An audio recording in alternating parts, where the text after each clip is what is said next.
Where in the world are you watching this from and what time is it? Subscribe now because this story won't just entertain you. It might haunt you. It was the moment I never thought I'd hear him say it. In front of everyone, in front of the people I thought would always support us, he said, "I never loved you." And just like that, the weight of it hit me like a freight train. I smiled softly, a smile I didn't even recognize, like it was someone else's face. A mask I'd been wearing for far too long. I could feel the heat of the moment, the suffocating silence around us. I don't think anyone knew how to react.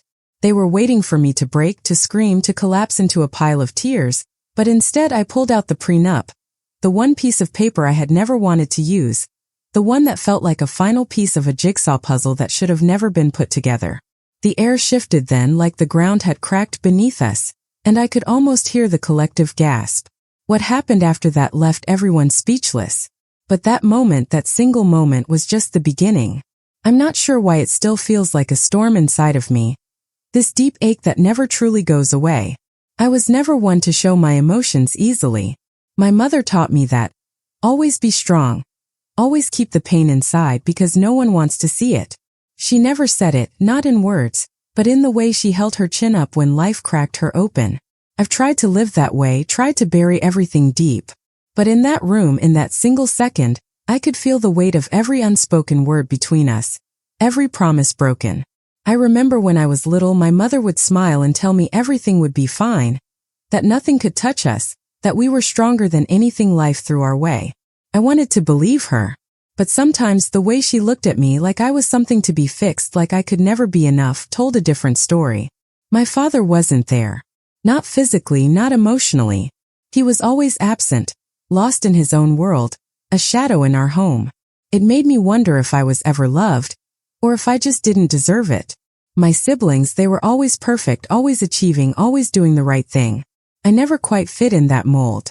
My mother's gaze on me was always a reminder of that. "Why can't you be more like your sister?" she'd ask. "Why can't you just be happy?" And I'd nod, pretending it didn't hurt. I grew up learning how to smile when I wanted to scream, how to hold back the tears that would have drowned me. But that smile I gave in that room when he said those words, it wasn't for him. It was for me. It was the first time in a long time that I'd felt something that wasn't fear or shame. It was like I was letting go of a version of myself that had been tied to him, to us. I didn't need him to love me anymore. I didn't need him to love anyone. The smile wasn't a sign of weakness. It was a sign of release. But even as I walked out of that room, even as the murmurs and whispers swirled around me, I felt a shiver run down my spine. Something wasn't right. I could feel the heavy presence of something else, something darker that was waiting, lying beneath the surface, hidden in the corners of my mind. And as I stepped out into the world, a text buzzed in my pocket. It was from him, but I didn't look at it right away. I didn't need to see it. I already knew. The unease was there, the kind of unease you can't shake, the kind that tells you that everything you've built is about to come crumbling down. This wasn't over. Not by a long shot. The silence between us, the silence after his words, felt like the quiet before a storm. It was just the beginning, and I wasn't sure if I was ready for what was coming next. I didn't reply to the text. I didn't even open it. It felt wrong, like touching something that had been stained. There was too much pain wrapped up in those few words, too much history, things I wasn't ready to face. But even then, the feeling inside me didn't subside. It only grew stronger, deeper. I should have been relieved. I should have been free. He didn't love me. He never had. That should have been the moment I closed the door and walked away. But instead, I felt like a piece of me was missing, like the ground beneath me had vanished. I tried to tell myself it didn't matter, that I didn't need him. But the silence, the heavy, suffocating silence that followed those words was unbearable. I wasn't sure what hurt more, the fact that he didn't love me, or the fact that I had spent years convincing myself he did. The truth was, I had always known. Deep down, I had always known. But I wasn't ready to face it. And now that I felt like everything I had ever believed in, everything I had ever trusted was crumbling around me. That night, as I sat in the dark, I thought about the years leading up to this moment. The small signs I had ignored, the pieces of a puzzle I refused to put together. And then I thought about my mother. How she had always tried to keep me in line, never letting me stray too far from the path she had set for me. She had always talked about the importance of appearances, of keeping things together, of never letting anyone see you fall apart. But I couldn't keep it together anymore. I couldn't fake the smile, couldn't pretend everything was fine when it wasn't. My thoughts drifted to my childhood, to the days when I had tried so hard to earn her approval. When I was little, I would do anything to make her proud, even if it meant burying everything I wanted to be. I remember the time she had asked me to help her with the garden. It was a simple thing, pulling weeds, making the place look perfect. But I didn't want to. I didn't want to spend my time on something so pointless. I wanted to be with my friends, or alone in my room, lost in my thoughts. But she had insisted. "We do this together because that's how families work," she said. Like it was some kind of sacred law. And so I did. I pulled the weeds, I watered the plants, I smiled through it, even though I hated every second of it. Later that night, when we sat down for dinner, I could see the pride in her eyes. She was so proud of me, so proud that I had done something she had asked, that I had put in the effort. And I hated myself for it. I hated myself because I had done it for her, not for me. I had never done anything for myself. I had never allowed myself to want anything that wasn't approved by her, by my father. And now, as I sat in the dark, with his words echoing in my mind, I wondered if I had ever done anything for myself at all. I thought about my friends, the ones I had kept at arm's length for so long. They always said I was different, always said I had something they didn't, but I never really understood what they meant. Now I wondered if they were just being kind, or if they had seen something I hadn't. Maybe they saw the cracks before I did. Maybe they knew deep down that I wasn't the person I pretended to be. That night after the text buzzed again, and I ignored it again, I couldn't shake the feeling that something bigger was unfolding, something I couldn't control. The walls I had built, the life I had carefully crafted, were starting to crumble piece by piece. And I wasn't sure if I was ready for what was coming next. The next day I ran into Emma. She was one of the few people I had let close, someone I thought I could trust. She was kind, understanding, and always knew how to make me laugh. But when she looked at me that day, I saw something different in her eyes. A kind of pity, or maybe even disappointment. I hadn't seen it before, but now it was unmistakable. "Are you okay?" she asked, her voice soft, like she was afraid of what I might say. I tried to smile, but it felt hollow. "I'm fine," I lied, like I always did. But she didn't buy it. "You don't have to pretend with me, you know," she said. "I know you're going through something, and I want you to know you don't have to go through it alone." I wanted to tell her the truth, wanted to open up and let the weight of everything fall out, but I couldn't. I didn't know how to let someone in, didn't know how to share the burden that had been mine for so long. But something in her voice, something in the way she looked at me made me pause. I thought about what she had said, about the way she had looked at me, and for the first time I wondered if I had been blind all along. Maybe I wasn't the victim. Maybe I had played a part in all of this. Maybe I had been so focused on my own pain that I couldn't see the pain in others. I thought about my mother again. I thought about the way she had always controlled me, always pushed me to be someone I wasn't, always made me feel like I was never enough. But she wasn't the only one who had done that. I had done it to myself too. I had allowed myself to live in a cage, to follow rules that weren't my own. And now, as everything started to unravel, I realized that the cage wasn't just something others had built for me. It was something I had built for myself. I needed to break free, but I didn't know how. I didn't know where to start. But I couldn't stay in this place anymore. I couldn't keep pretending like everything was okay. And just when I thought I might be able to make sense of it all, something happened. I received another text, this time from my sister. It was short, just a few words, but it was enough to make my heart stop. "You don't know everything." And that was when I realized the truth, the real truth, was still hidden. I didn't know anything at all. "You don't know everything." Those words kept ringing in my ears, repeating over and over like a broken record, as if they had become part of my pulse, part of my blood. My sister's text. What did she mean by that? What could she possibly know that I didn't? I had thought I had it all figured out, thought I had uncovered all the lies. But now I was questioning everything, my life, my choices, my family. That simple message, so cryptic, had cracked the fragile shell of everything I had convinced myself was true. And in that crack, I could feel something dark and powerful creeping in. Something I didn't know how to control. The truth was still out there. And it wasn't just something about him, about my husband. It was bigger than that. Bigger than I had ever imagined. The more I thought about it, the more I realized how much of my life had been a lie. The perfect picture I had built for myself, the perfect marriage, the perfect family, it was all a facade, a mask. And I had worn it so long I had forgotten who I really was beneath it all. I had spent so much of my life trying to fit into someone else's mold, trying to please others, that I had forgotten to ask myself what I truly wanted. I thought back to my childhood again, to the way my mother had controlled me, shaped me into someone who could play the role of the perfect daughter. I had always tried to please her, tried to be everything she wanted me to be, but now I saw it clearly. She had been molding me for someone else's purpose all along. I had never been my own person. And that was when the shift started. It was subtle at first, like a spark igniting in the darkness, but it grew quickly like a wildfire in my chest. I wasn't sure where it was coming from, but it felt like something inside me had finally woken up. Something that had been buried, smothered by the weight of my own self-doubt, was starting to rise.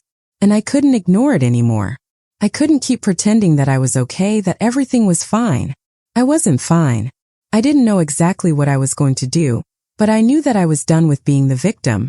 I was done with playing along, with sitting back and letting everyone walk all over me. It wasn't just about him anymore. It was about me, about reclaiming my life, my power. I started to plan, not out of malice, but out of necessity. It wasn't something I could ignore, not after everything I had learned. I began to pull the threads together slowly, methodically. He had never loved me. That wasn't a revelation, it was just the beginning. The deeper I dug, the more I realized how much had been kept from me. The lies, the betrayals, the manipulation, it was all coming into focus. And the more I uncovered, the more I felt like I was standing on the edge of something huge, something that could change everything. I remember the night I confronted him. I don't know what I had expected, but it certainly wasn't the cold, detached response I got. He didn't flinch when I told him I knew. He didn't apologize, didn't explain. He just stood there, in that damn suit, looking at me like he had no idea who I was anymore. It was like I was invisible, like I didn't matter. And that's when I saw it clearly. I had never mattered to him. Not once. My heart broke in that moment, but it also hardened. I knew that I couldn't keep living like this. I couldn't keep letting him make me feel small, invisible. I couldn't keep being the woman who cried and begged for his love. And that's when I realized I didn't need him to survive. I didn't need anyone. I had spent so much time building my life around him, around my family, around their expectations, but it wasn't mine. It had never been mine. It was always theirs. And I was done. The days that followed were a blur. I pulled back, stepped away from everything, from everyone. I couldn't trust anyone anymore. Not even my sister. I tried to reach out to her after her message, but she wasn't answering. She wouldn't pick up the phone. It was like she had vanished. And every time I tried to confront her about it, she would disappear into the shadows, leaving me to wonder what she knew, what she was hiding. The more I thought about it, the more I realized how little I truly knew about the people in my life. They all had their secrets, and I was done being the only one in the dark. One night I found myself standing in front of the mirror, staring at my reflection. For the first time, I didn't recognize the woman staring back at me. She was different, harder, angrier. But there was something else there too. Something that scared me. There was a fire inside me now, a fire I couldn't extinguish. It wasn't rage. It wasn't revenge. It was something colder, more calculated. I was no longer the victim. I was the one in control. And I wasn't going to stop until I had everything I wanted. I started watching everything, everyone from the shadows. I listened to every conversation, read every email, examined every text message. It wasn't long before I uncovered the truth. He hadn't just been lying to me. He had been lying to everyone. The company, the investments, the trips, the deals. It was all a game. A carefully orchestrated plan to secure his future, at the expense of everyone else. And my mother, she had known. She had known all along. And when I found out that she had been in on it, I knew that I couldn't trust her either. They had all played me. They had used me. And now it was time for me to turn the tables. The fire was growing inside me, and I couldn't ignore it. I didn't need anyone to tell me what to do anymore. I didn't need their approval. I was done with being controlled, with being a puppet in their little game. I would take back what was mine one way or another. And as the pieces began to fall into place, I realized something. I wasn't afraid anymore. I wasn't afraid of losing him. I wasn't afraid of losing anyone. The only thing I was afraid of now was losing myself. But that fear was fading too, as I embraced the darkness inside me. And that's when I stopped being afraid. And if you stayed this long, you already know this wasn't just a story. This was a warning. I stopped being afraid when I realized that fear was just another chain. Another invisible thread keeping me tied to a life that wasn't mine. But what followed wasn't relief or closure. No, it was something much colder. Something more precise.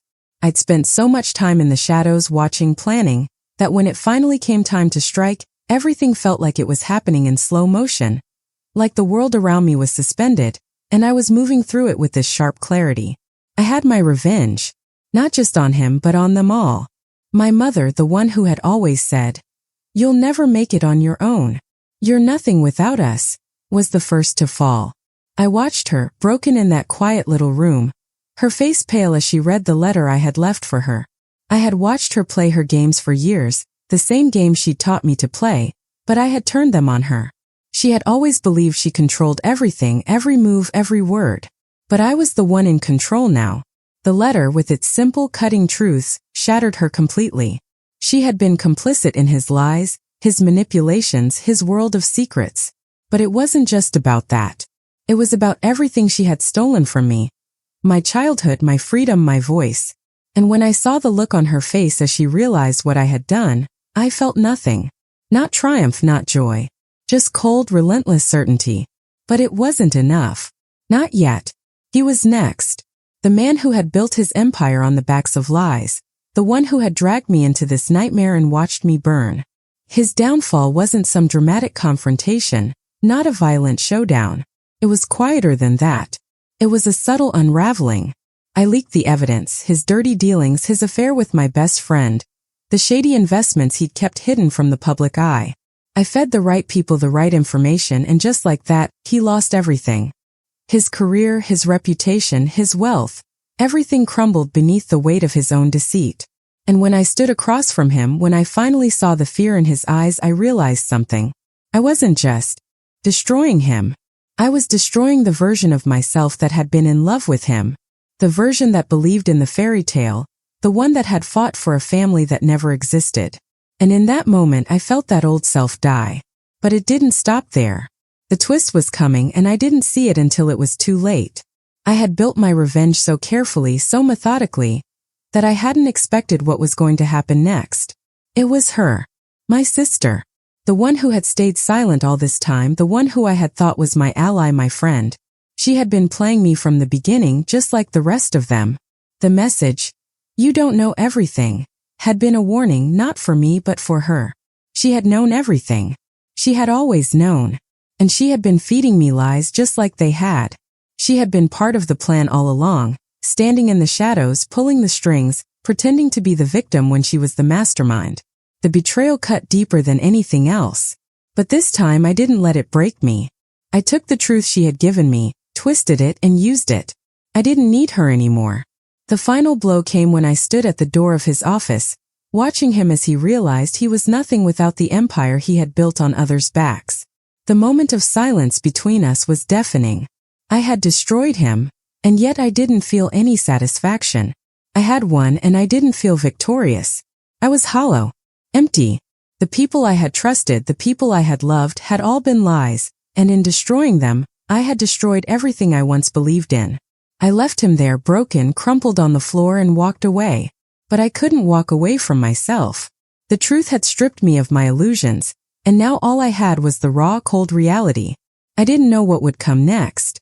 I didn't know if I could ever be the same person again. I didn't know if I would ever find peace. But I did know this: the moment I closed that door, I stopped looking for approval. I stopped seeking validation from people who never cared. I stopped being afraid. And as I walked away, the weight of everything finally sank in. I had done it. I had broken the cycle. But in doing so, I had also broken a part of myself. I wasn't sure where I was going. I wasn't sure what I would become. But I knew one thing for certain: I wasn't going to stop. And if you stayed this long, you already know this wasn't just a story. This was a warning. Subscribe. And remember me,